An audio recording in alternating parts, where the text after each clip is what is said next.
This podcast is intended for a mature audience over 19 years of age and is provided on an educational and informational basis. Any material presented is for informational purposes only and should not be taken as a substitute for professional medical advice or as an endorsement or medical claim by Pattison Media, Everything Podcasts, or any advertiser. Today on the Canadian podcast, let's take a vacation. When you heard the term cannabis tourism, it used to mean heading to Amsterdam and going to a coffee shop. Now it's available in more countries and fully legal in some. But even in the countries where it's legal, it's not like you can go to booking.com or Airbnb and find cannabis-friendly experiences. So travelers who want to indulge need a little guidance. We'll speak to the woman providing it. My name is Elizabeth Becker, and I am the CEO and founder of HiBnB, which is a booking engine for cannabis-friendly accommodations, events, experiences, and adventures. Then we'll cast our eyes to Thailand, where cannabis has gone from being a reason for a 5-year prison sentence When they say zero tolerance, they mean it. to a big source of tourist dollars. It would create opportunities and revenues for our people. All in the space of a year. That's all after the latest pot news.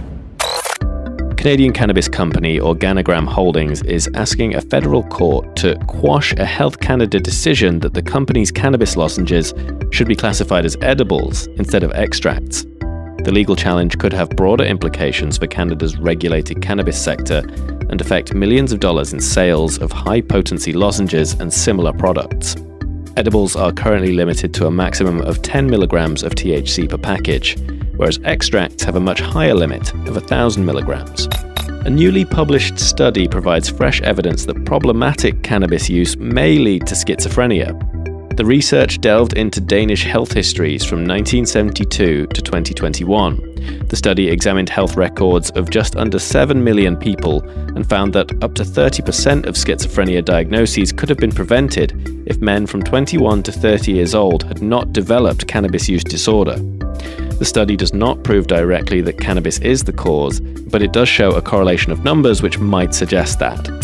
Cannabis growers and sellers in Thailand say they are being undercut by illegal imports from the United States.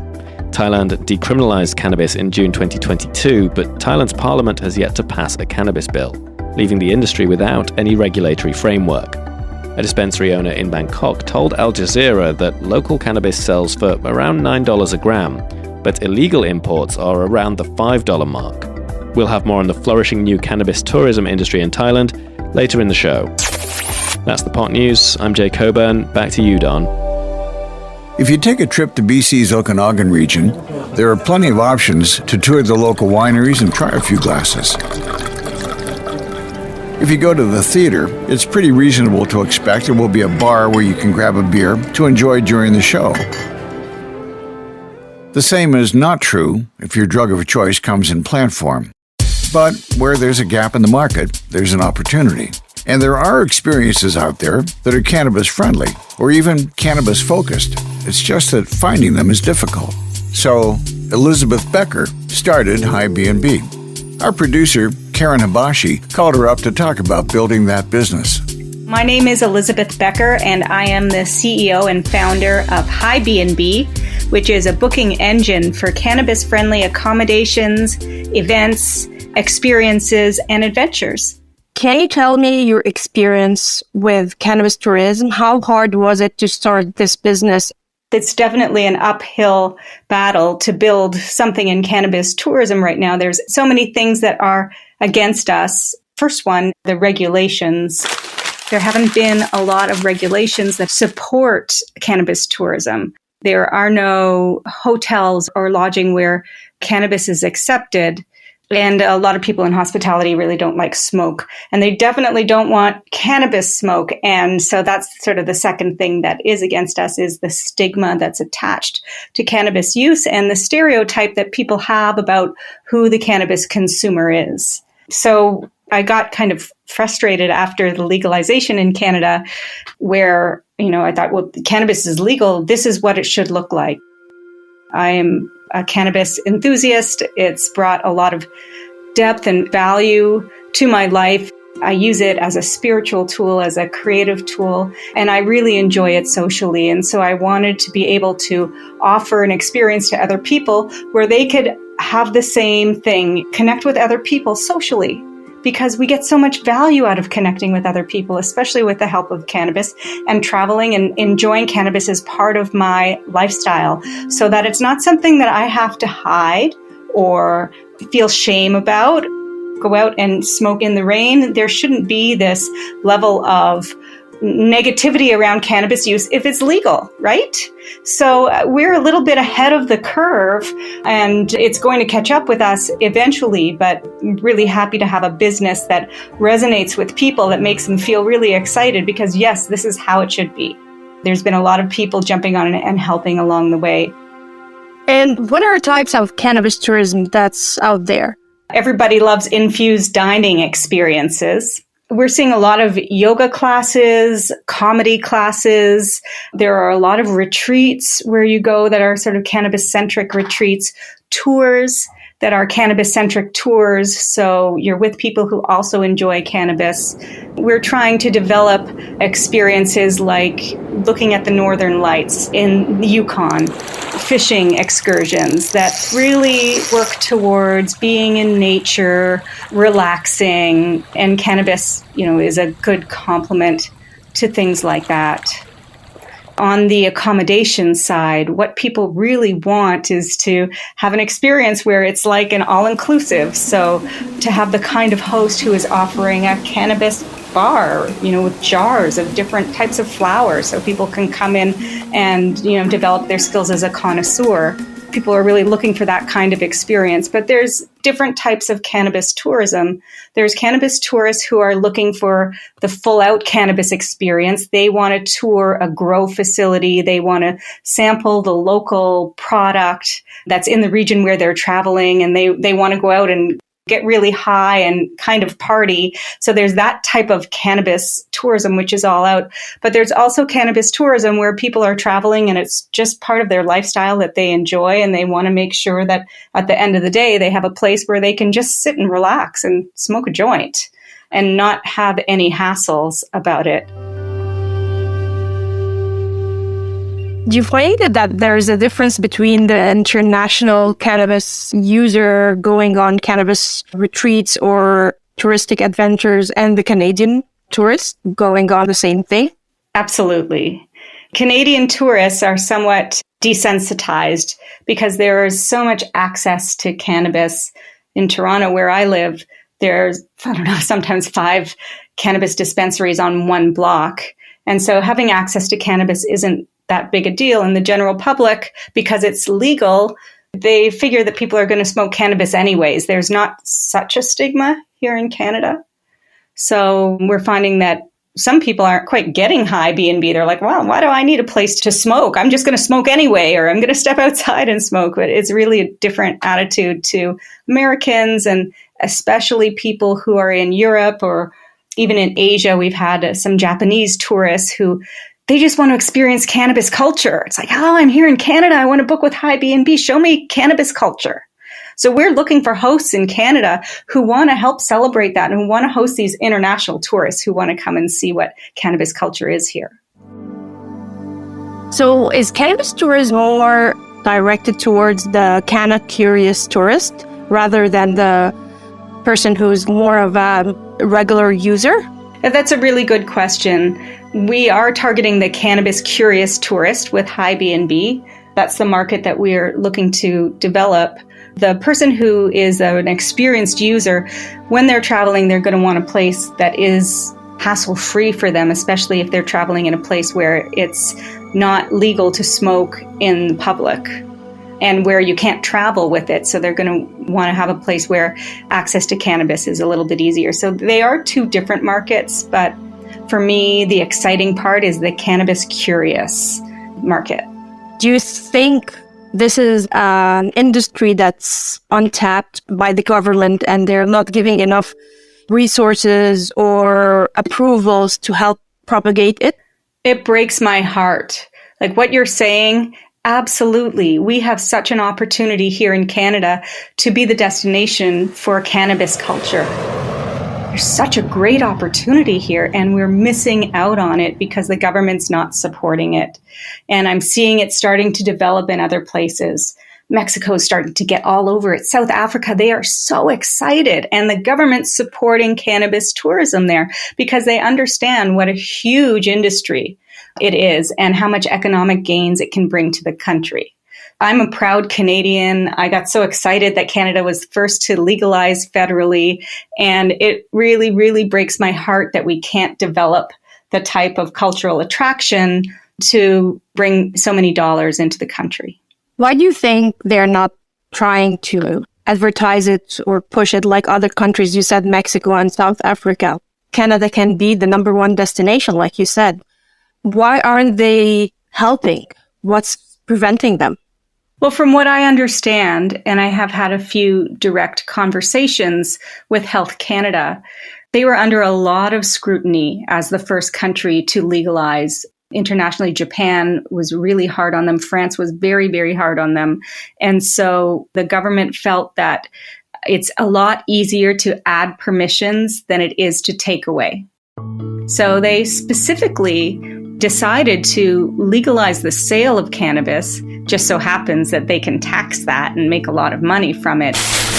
And they specifically did not change any regulations around public consumption, because if all of a sudden Canada turns into a place where all these druggies are on the street, passed out or wherever their imaginations are going to take them, that's connected to the stigma and the reefer madness craze about who cannabis consumers are, right? So their minds ran away with them if they aren't cannabis enthusiasts at the government level making these regulations. So they specifically held back, knowing that they can review in 3 and 5 years and start adding permissions. It was kind of the safe route for them. How do you advertise for your industry, like for people to come and like, oh, we have those adventures and retreats and places that are cannabis friendly? How do you get it out there? We're struggling too. It's not so easy. Instagram and Facebook have a no cannabis guidelines, so they'll shut you down as they shut many people. So advertising isn't easy. We have to rely on other businesses in cannabis and purchase, emailing through them on their lists and having live events and handing out flowers and posting in groups, Facebook groups, and word of mouth.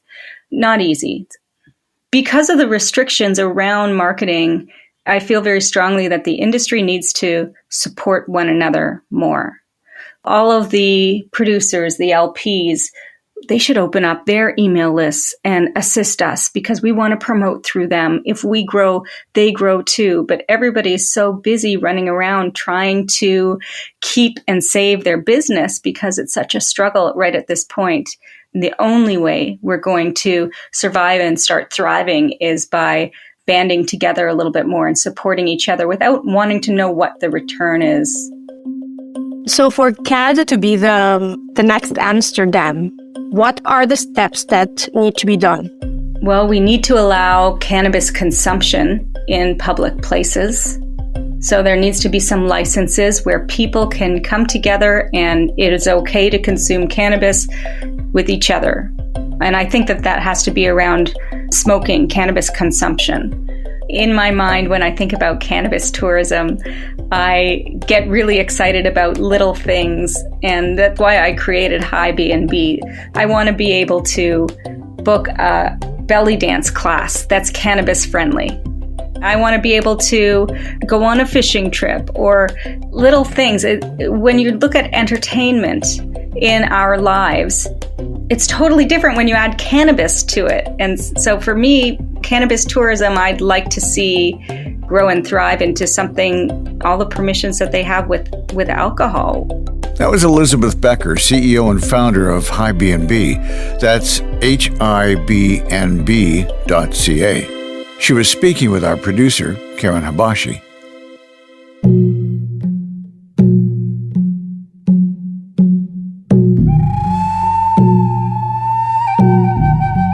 Thailand's a place where when they say zero tolerance, they mean it, where more than 2,000 drug traffickers were killed on the streets last year. Just over a year ago in Thailand, you could be jailed for 5 years for possessing cannabis.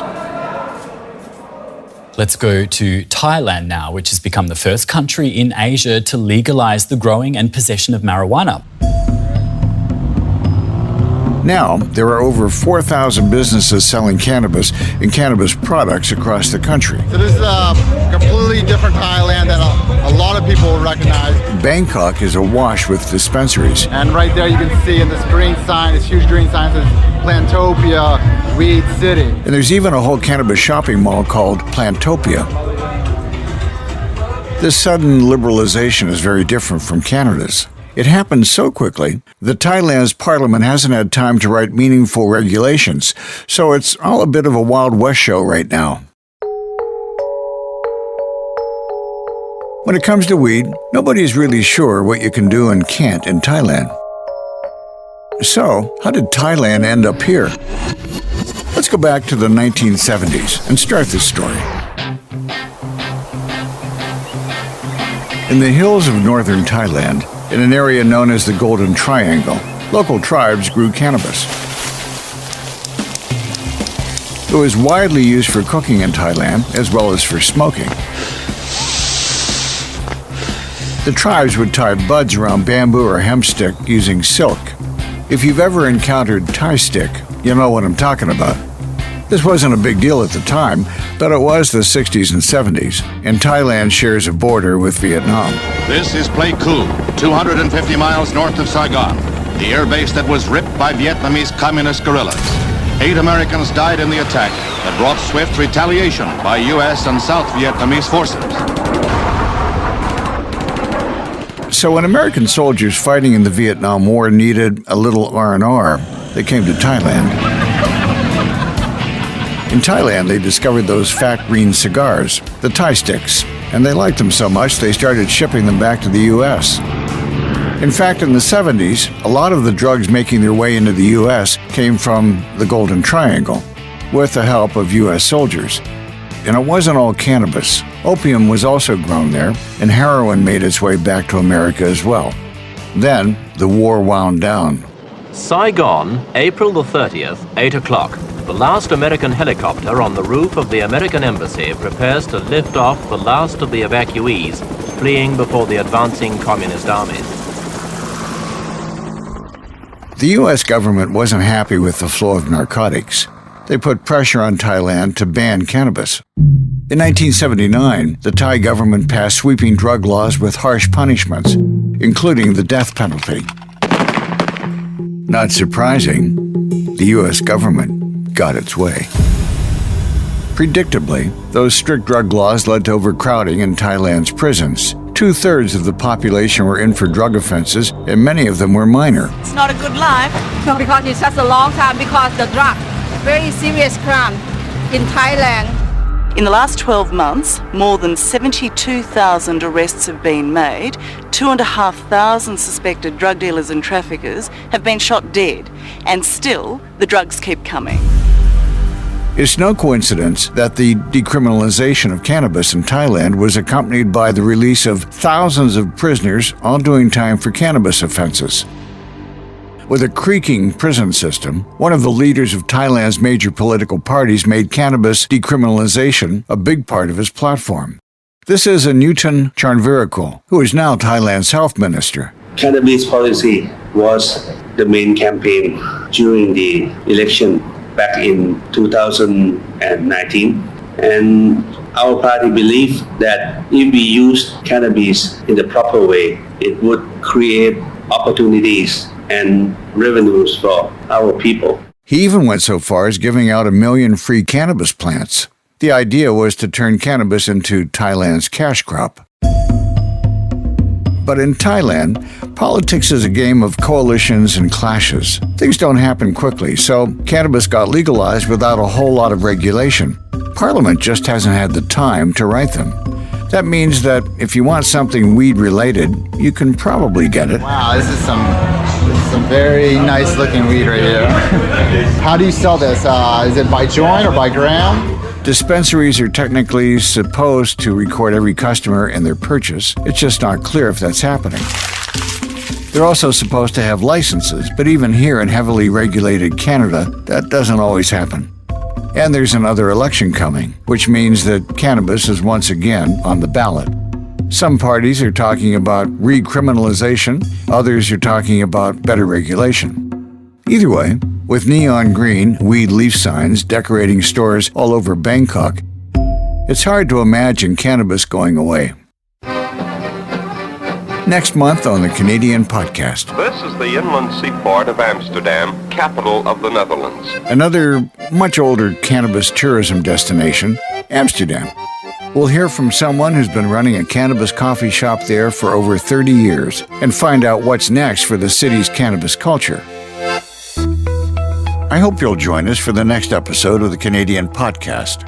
Hit the subscribe or follow button to make sure you do. And while you wait for the next episode, go to westernbuzz.ca. The Canadian Podcast is an Everything Podcast production in partnership with Pattison Media. The opinions expressed in this podcast are not necessarily the views of the podcast team or our partners. This show is intended for a 19-plus audience. Thanks to our team, Creative Director Cliff Dumas, Showrunner Karen Habashi, Senior Writer Jay Coburn, and our sound engineer is John Massacre. I'm Don Schaefer. Thanks for listening to this episode of the Canadian Podcast, the authority on cannabis in Canada. Another Everything Podcast production. Visit everythingpodcast.com. Subscribe wherever you get your podcast.